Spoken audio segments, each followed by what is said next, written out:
Hi, my name is Doug Fields, and I'm so grateful for this opportunity to provide a little bit of youth ministry training. One of my ongoing concerns about youth ministry is that I continually see too many youth ministry peers getting easily discouraged and just leaving youth ministry too soon. See, when discouragement derails a leader, there are so many things that are impacted. You've got, the integrity of the ministry. You've got the teenagers themselves that are affected. The trust from families goes down, and really the overall health of the ministry is impacted. It's not unusual for me to meet a teenager who in some churches say that they're on their fourth or fifth small group leader by the time they're just sophomores in high school. They're actually just kind of wondering, when is the next adult going to leave them?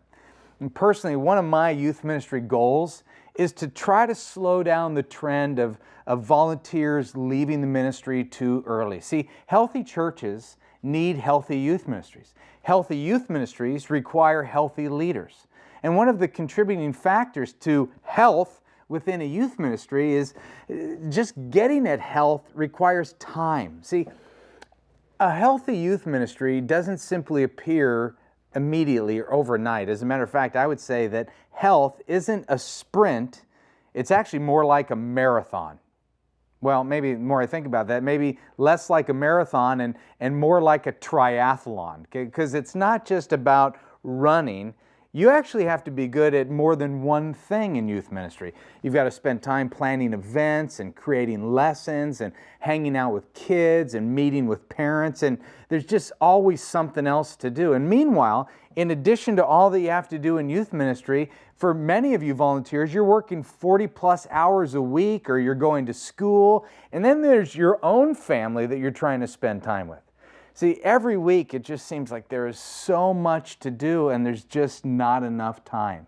So, in the middle of all of this craziness, how do we do it? How do we build endurance for long-term youth ministry so we stay strong until God calls us out, instead of quitting early because we simply burned out? And I'm not sure that there's only one answer, but here's what I know. I know there's at least one answer, and that's to be intentional with what you choose to do. As a youth worker, you have to have an intentional game plan for what you're going to do and how you're going to do it. One of my life goals was to run a marathon, and I accomplished it a few years ago, and I will never do it again, all right? But when race day came, I thought I could easily run the 26.4 miles pretty easily. At the sound of the starting gun, my adrenaline was pumping. It was just, I blasted out of the pack and I was in front. I was thinking, man, I'm doing pretty good. And that was just for the first mile. Then I realized that if I'm going to actually finish the race, I need to slow down. I need to be smarter.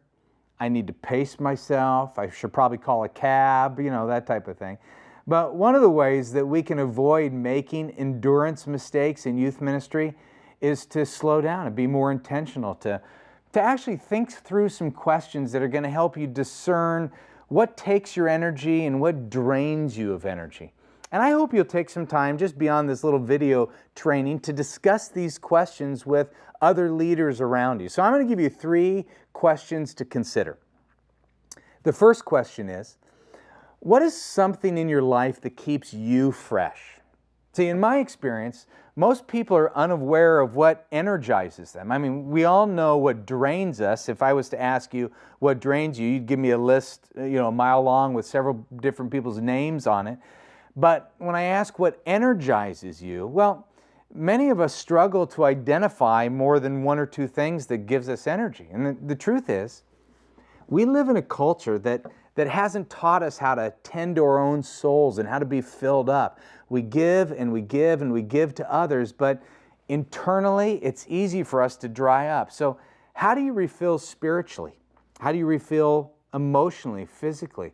As you consider this, it might be helpful for you to think in terms of weekly and monthly and even yearly routines. For example, is there one time during a week where you can be alone for just an hour and just have some downtime, maybe reading or praying or reflecting or just sitting in silence?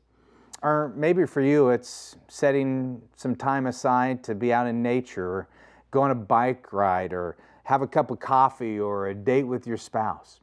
And then on a monthly basis, is there one day within your month that you can just take completely off? A day where you can do whatever you want without any pressure. And I know this probably seems impossible, but God has wired us to actually need time off to restore and to replenish and to be refilled. So consider what it might look like in your life to put one day a month on the calendar for you just to be refreshed. Sound impossible? I don't know. Be sure to talk about that with others on your team. And then what about a yearly basis? What about an entire weekend where you focus on your heart, your spiritual journey, your walk with Jesus? I would encourage you to think deeply about these types of times. A few minutes a day, maybe an hour a week, a day a month, and a weekend a year. Plan something that is realistic and works for you. And as a leader, you've got to stop feeling guilty about taking times for these pauses in your life, because those pauses are what's going to keep you from burning out. A second question that I want you to consider is this. What things do you love to do with students? As you plan out your year, maybe even a semester, make sure that you're doing some of those things that actually fill you up and limit the things that actually drain you, because you can't do everything. So healthy leaders have to learn to pick and choose. I mean, for me, I know that at my age, I can't do lock-ins or all-nighters anymore. I mean, I actually hate them. In my life now, an all-nighter is when I go to bed at night and I don't wake up to go to the bathroom. I call that an all-nighter, and I actually did one last night, which I'm pretty excited about. But I realized early on in my youth ministry career that overnighters, they just wear me out, not for the next day, but they wear me out for the following week. Now, if somebody in our ministry wants to organize an all-nighter, great, more power to them. But I will be at home praying for them from my own bed. So what are the experiences with kids or events where you walk away thinking, wow, that was great, that was incredible, I feel so full? You identify those and you just make sure that those are part of your youth ministry commitment. Okay? Now, a third and final question is this. What students energize you and which ones drain you? I mean, let's be honest. Some kids give us energy and some kids drain us. It's not just teenagers. That's a relational life rule. Life is filled with what I would call VRPs and VDPs. Very refreshing people and very draining people.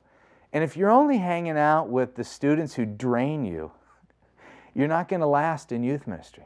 Now, this is tricky because we all know that we can't pick and choose who we want to love, but one thing I found in my life is that I tend to feel guilty, this guilty responsibility to spend a lot of time with students who drain me the most.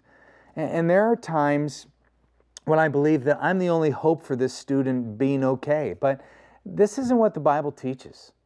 As the saying goes, there's only one Savior and you're not Him. Also, don't take for granted the students that you have good chemistry with. It's okay to have some students that you love being around. Make sure you spend some time with them frequently so you don't forget why you're in youth ministry in the first place. See, the point of all of this is just to pay attention to your own health. Work with the leader of your ministry to craft a long-term plan that is sustainable so that you don't give up too soon. Be intentional with your time and your energy, because at the end of this marathon at life, you want to stand before God, knowing that you ran the full race well. See, I believe that God is just beginning to use you.